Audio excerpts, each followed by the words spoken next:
Good morning, everyone, and welcome back to Nokia, Finland. The largest stage in disc golf history has been set, and a world champion will be crowned. This is Championship Sunday, the 2025 PDGA World Championships, presented by Discmania. And Iida Lehtomäki looking to become a world champion at just 15 years old. Man, never count Own out. She's so cool. Iida unable to save par. Yeah, double punish without going out of bounds. No. Evelina with that same grip lock mistake that we saw on 6.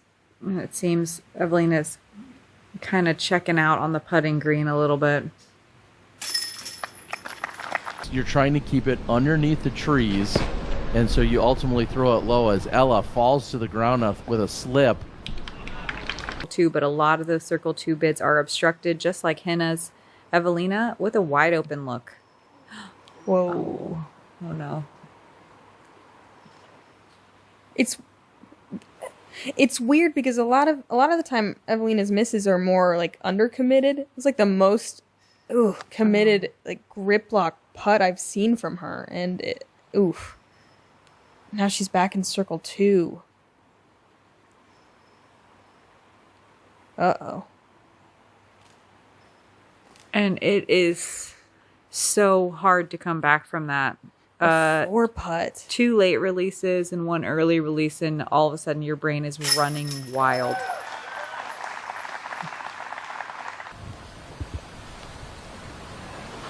Lehtomäki's left it short and out of bounds. Own from short range is looking at a par. Iida would need to make this also for par.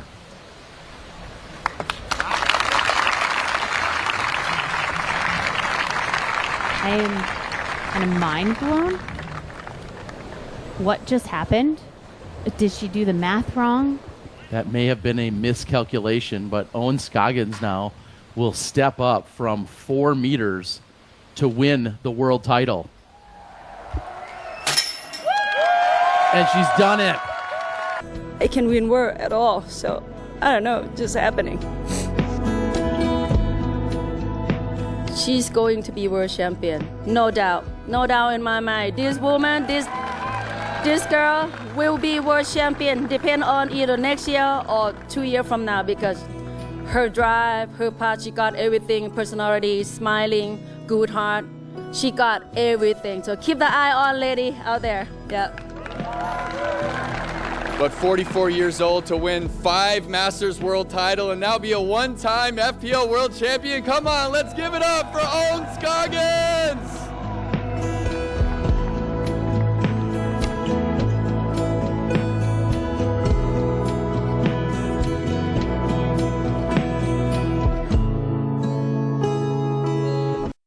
All right, hope everyone's doing good. I'm going to redo the video, and that's why I pulled it down last night, or never posted it officially, because I think there's a lot of sensitive people out there who just cannot maybe understand where we're coming from. So the question being today is, were there any MTFs at the FPO? That's my question. I'll share my comment and my own opinion at the end. But yeah, the church was even there, the Lutheran church. They like to be present, You have the crown, the one-eye symbolism. Oh, yes. Then we also had Moloch written on the garbage can. Moloch, if you're unaware of what the Moloch is. It's basically another form of Lucifer. That's where they gave their sacrifices to back in the day.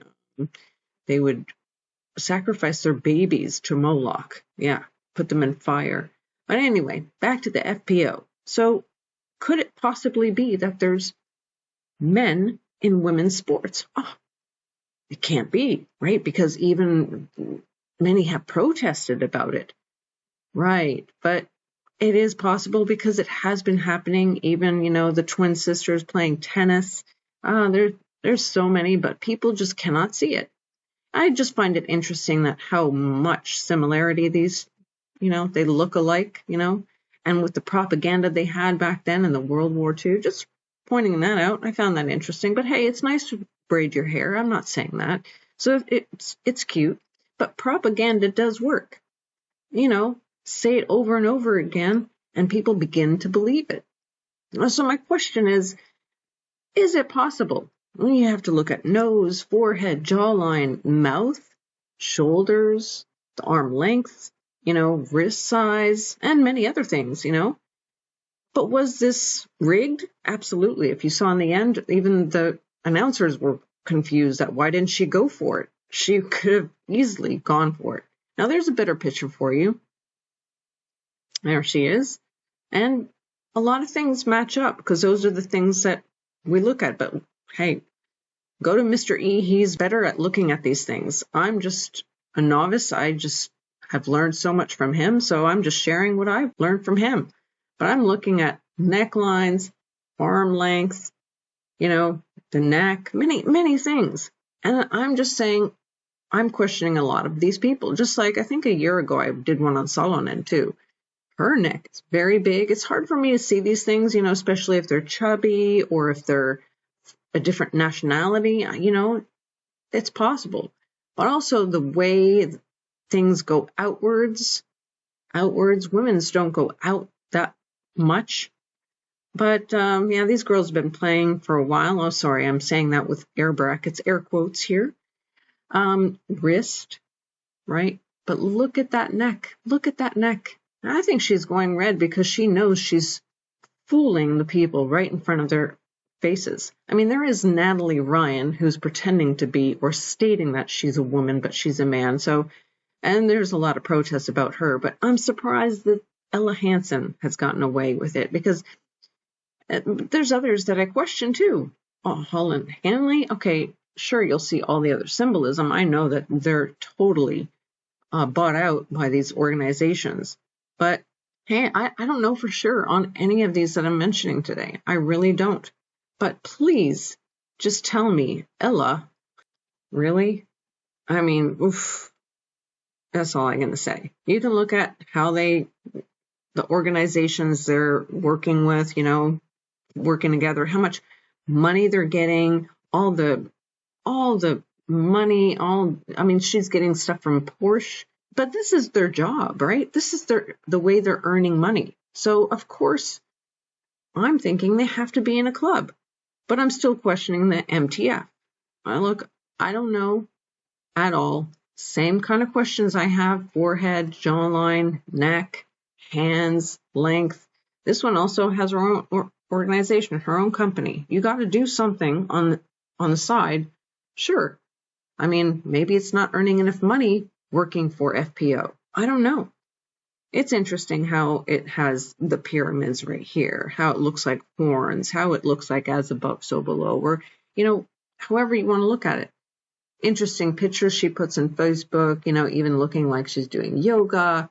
But yeah, so these are the companies that are helping her, sponsoring her. Nike, Batterner, Air Baltic, really? But hey, this symbolism should say it all for all of you guys out there. We know what that means, right? So yeah, and of course they practice the triad or the M hand sign. I call it the M hand sign just to make it easy, Mason, right? So yeah, I do believe that this one, Scoggins, is also in the club. She practices that many, many times. I don't have my hands like that naturally, but wearing the mask during the pandemic, also other symbolism you'll see here, but just sharing what I noticed. This was the FPO. We went there to enjoy the day and just enjoyed being there, being at a hotel, doing all that swimming with the family, just family time. And also Burr was the MPO, so the males, and he's practiced that too as well. So yeah. So there you have it, my quick take on the FPO, and the whole world is the stage. And so I'm just going to comment here in the end, what is my opinion? Do I really think there are males playing? Yeah, deception is so great in these last days. And yes, I do. I honestly think a lot of them could be men. That's just my take. That's hard to hear, and I'm sorry if that offends some of you guys, but I think a lot of us do question everything that's portrayed right in front of us because we can't trust anything anymore. Because we know it's all a show. And we know who runs these shows. The club members, right? Right. The Blue Bloods, whatever you want to call them, Rotaries, Lions, Elks, Knights, Orders, they're all in these similar type of clubs. And they're just not social clubs. No, they're much, much more. So just try to enjoy the show. And I hope I really didn't offend anyone out there. All I can do is pray for others, pray for them to understand the truth, and hope and pray that we aren't being deceived right there in front of us. But the Bible does promise in the last days that that's exactly what we would have all around us. All right, just thought I'd share. Share your thoughts below, please. And have a great weekend. Until next time.